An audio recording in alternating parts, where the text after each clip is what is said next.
Business 1847 the 16th of June 2018, updated 1852 the 16th of June 2018. Get shorter. China has fired back in a trade feud with U.S. President Donald Trump by raising import duties, having turned a deaf ear to Trump's threats of further countermeasures, and now it's known which U.S. products will be hardest hit.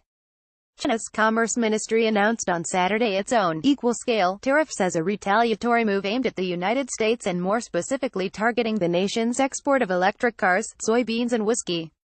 In a statement, China's trade authorities called the Trump administration provocateur due to its aggressive trade policies and warned of decisive impending retaliatory measures. China is a powerful guardian and has enough ammunition to defend existing trade rules and fairness, the Chinese newspaper Global Times reported. The selected products will be hit with a 25% duty beginning on June 25, which is essentially aimed at hitting top U.S. exports from predominantly rural areas that demonstrated the most support for Trump during the 2016 U.S. election campaign. At the same time, the products in question are not crucially important for the Chinese and on top of that, can be imported from countries other than the U.S.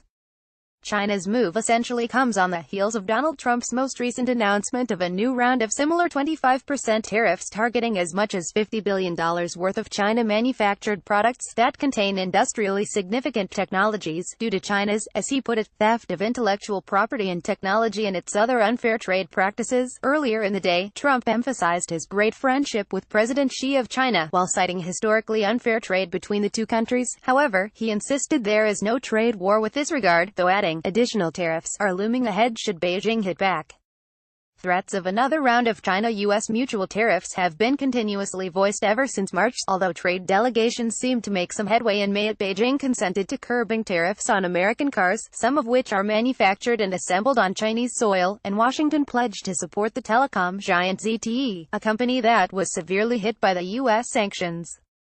China has silently waged a trade war for years, facing no international reprisals. Trump's latest announced tariffs on Chinese goods won't take effect before July 6 at the earliest, thus leaving room for fresh negotiations to find a settlement. Last month, Trump blinked on China, Brahma Chelani, at Chelani, 16, 2018.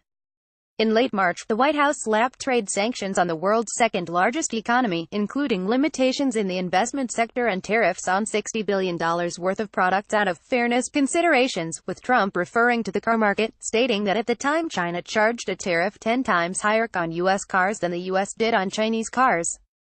Separately, in a bid to deliver on his campaign promises, Trump announced an intention to impose a 25% tariff on steel imports and a 10% tariff on aluminum imports from an array of the U.S. allies, including the EU, Mexico and Canada, which, in turn, have promised to retaliate. Trump has also reportedly mulled putting a 25% import tax on European cars, something that is feared to particularly affect the extensive German car market. Read more. Global investment pivots to tech, financials amid trade woes.